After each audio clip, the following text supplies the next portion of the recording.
Ya, masih bersama Dodi dari dodianimation.com. Di bagian kedua dari tutorial Blender ini, kita akan teruskan dengan teknik navigasi. Nah, teknik navigasi sendiri adalah kemampuan kita untuk menguasai menggunakan viewport atau tampilan dan juga menguasai pergerakan objek. Satu hal yang penting sekali di dalam menggunakan software Blender ini, yaitu kemampuan kita mengkolaborasikan menggunakan mouse dan keyboard. Berbeda dengan software yang lain, dengan menggunakan software Blender ini, kita harus benar-benar bisa menguasai keduanya, yaitu menggunakan mouse dan keyboard untuk melakukan navigasi. Nah, bila dengan menggunakan software yang lain, kita masih bisa bekerja tanpa menggunakan keyboard atau meminimalisir penggunaan keyboard. Kalau di dalam Blender, sepertinya kita tidak bisa menggunakan software tanpa menggunakan keyboard. Karena nantinya kita akan banyak bertemu dengan hotkey atau shortcut yang harus kita gunakan untuk menjalankan atau untuk mengolah objek yang ada di dalam software Blender. Nah, untuk itu saya sarankan Anda harus memiliki keyboard dan mouse yang nyaman untuk digunakan. Satu hal lagi, untuk dapat melihat shortcut atau hotkey yang ada di dalam software Blender ini, kita bisa lihat di dalam menu File. Kemudian nanti Anda masuk ke User Preferences. Kemudian nanti Anda lihat di bagian tab Input di sini. Nah, di sini terdapat dua buah preset yang sudah disiapkan, yaitu yang pertama adalah Blender Shortcut, dan yang kedua adalah Maya. Nah, dengan menggunakan pilihan ini, Anda otomatis akan bekerja dengan menggunakan shortcut yang sudah disiapkan oleh software Blender. Nah, di sini saya contohkan dengan menggunakan View 2D. Di sini ada beberapa teknik navigasi terhadap viewport. Misalnya, kalau Anda ingin melakukan pen view, di sini terdapat 3 buah teknik, yaitu yang pertama dengan menggunakan middle mouse saja, dan yang kedua adalah menggunakan shift dan middle mouse, dan yang ketiga adalah menggunakan mouse atau trackpad. Dan untuk shortcut yang lain, Anda bisa lihat di bagian bawahnya atau di bagian menu-menu yang lain yang ada di sini. Oke, tapi saya akan ajarkan secara singkat dan praktis penggunaan hotkey atau keyboard shortcut yang sering digunakan.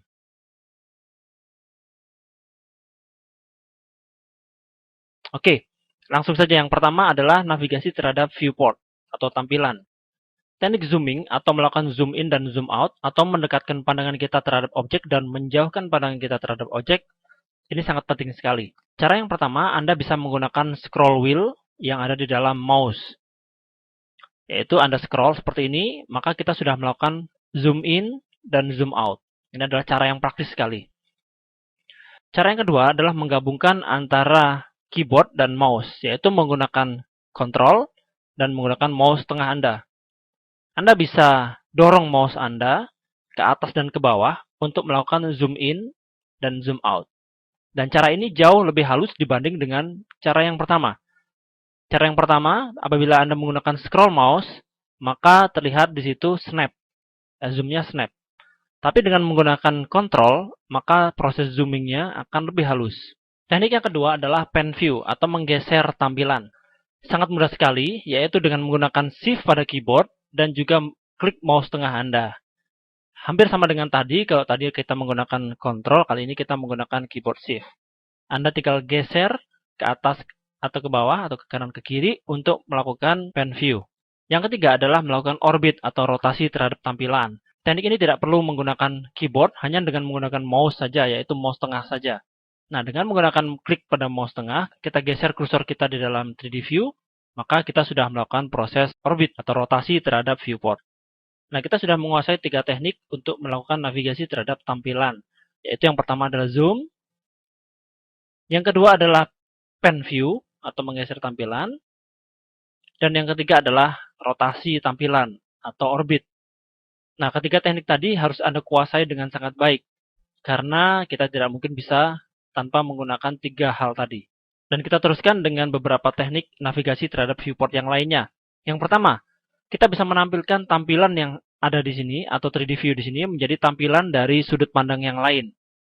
Di bagian pertama saya sudah terangkan, yaitu bagaimana cara merubah user perspektif ini menjadi tampilan yang lain.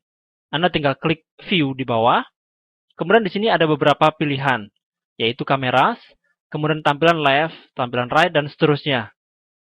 Nah, di sebelah kanannya, kalau Anda perhatikan, di sini juga ada keyboard shortcut-nya atau hotkey-nya. Termasuk juga yang kamera. Nah, untuk itu apabila Anda masih bingung, maka Anda tinggal melihat keyboard shortcut yang tertulis di situ. Yang pertama saya akan tunjukkan, yaitu untuk merubah tampilan dari perspektif menjadi ortografik. Yaitu Anda bisa menggunakan angka 5 yang ada di dalam numpad. Anda tinggal klik angka 5, maka sekarang sudah menjadi orthographic view. Dan yang kedua, untuk kembali menjadi ke dalam viewport perspektif, Anda tinggal klik lagi angka 5 yang ada di dalam numpad. Berikutnya adalah tampilan front. Anda tinggal klik angka 1 yang ada dalam numpad. Seperti itu, maka sekarang tampilan perspektif tadi atau tampilan view yang sebelumnya sudah berubah menjadi tampilan viewport front. Nah, untuk merubah perspektif, kita harus kembali menggunakan angka 5 pada numpad. Nah, angka 3 adalah untuk melihat view right atau sebelah kanan. Kemudian untuk melihat bagian atas atau top, Anda tinggal klik angka 7 yang ada di dalam numpad. Anda juga bisa melakukan rotasi sedikit demi sedikit dengan menggunakan angka 8 dan angka 2. Jadi misalnya ini saya geser ke perspektif seperti ini, angka 5, kemudian saya tekan angka 2, maka saya bisa merotasi ke bawah atau merotasi ke atas tampilannya. Termasuk juga angka 4 dan angka 6 yang ada di dalam numpad. Angka 4 untuk merotasi ke kiri, kemudian angka 6 pada numpad untuk merotasi ke kanan. Oke. Kemudian angka 0 adalah untuk melihat view kamera. Dan Anda bisa klik lagi angka 0 untuk kembali ke view yang sebelumnya. Kemudian zoom extend, Anda bisa menggunakan titik yang ada di sebelah kanan dari angka 0 yang ada di numpad. Maka kita bisa melakukan zoom langsung terhadap objek yang ada di dalam 3D view. Kalau misalkan objeknya ini saya buat jauh di sini, kemudian kita klik titik pada numpad, maka objeknya akan di zoom sampai penuh terhadap satu tampilan 3D view. Berikutnya adalah melakukan zoom, yaitu zoom in dan zoom out dengan menggunakan numpad. Anda bisa menggunakan numpad plus untuk melakukan zoom in dan numpad minus untuk melakukan zoom out. Demikian tadi beberapa keyboard shortcut untuk melakukan navigasi terhadap tampilan. Nah, berikutnya adalah melakukan navigasi terhadap objek.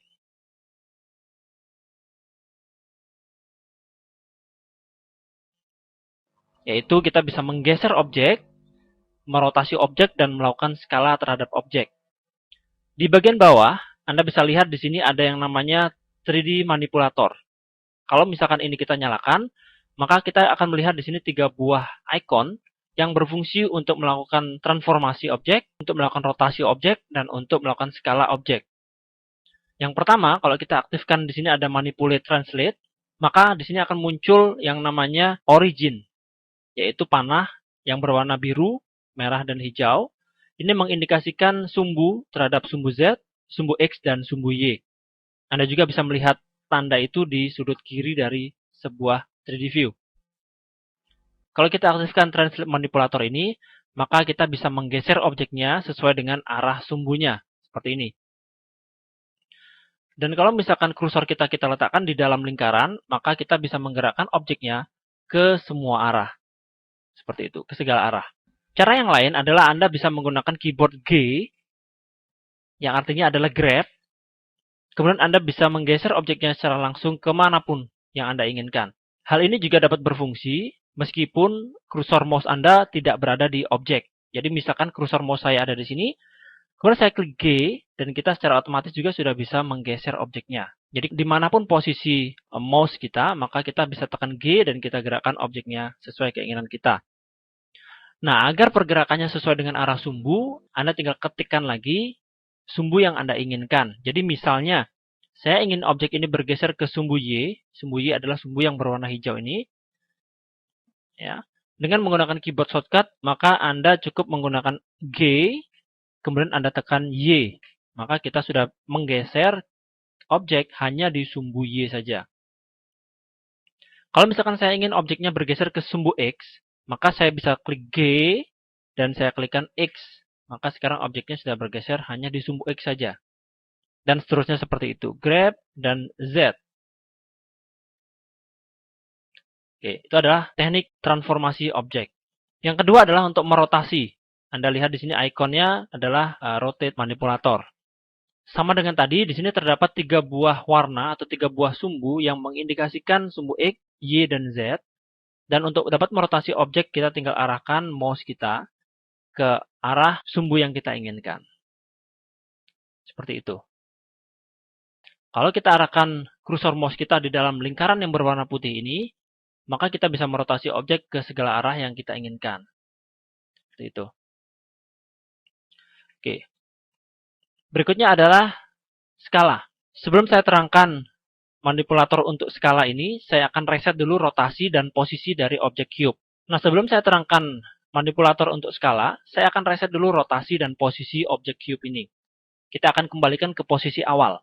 Cara melakukan reset terhadap posisi maupun rotasi, yaitu dengan menggunakan keyboard shortcut Alt, ditambah dengan R untuk rotasi atau G untuk grab. Sekarang kalau Anda perhatikan, objeknya sudah kembali ke posisi atau sudut semula. Dan untuk mereset posisi, Anda juga bisa melakukan hal yang sama, yaitu menggunakan keyboard Alt ditambah dengan G. Sehingga sekarang objeknya sudah berada di posisi yang sebelumnya. Nah, sekarang saya akan mencoba untuk melakukan skala. Anda aktifkan ikon dari manipulator skala ini, kemudian Anda tarik ke arah yang Anda inginkan. Atau sumbu yang Anda inginkan seperti itu. Sehingga sekarang objeknya sudah berubah ukurannya atau skalanya. Nah, dengan menggunakan keyboard shortcut, caranya juga sama dengan yang sebelumnya. Jadi, Anda tinggal tekan S untuk scale. Kemudian Anda tekan sumbu yang Anda inginkan. Misalkan sumbu X, maka kita sekarang bisa melakukan skala terhadap sumbu X saja. Saya ulangi lagi, misalkan saya ingin melakukan skala terhadap sumbu Y, maka saya tekan S, kemudian Y. Seperti itu. Praktis sekali. Jadi yang harus Anda ingat adalah inisial atau huruf awal dari grab, rotate, dan scale, yaitu G, R, dan S. Sangat sederhana sekali. Oke, demikian tadi 3 teknik navigasi terhadap objek, yaitu grab atau translate, kemudian rotasi, dan juga skala. Di bagian berikutnya kita masih akan membicarakan tentang teknik navigasi terhadap objek.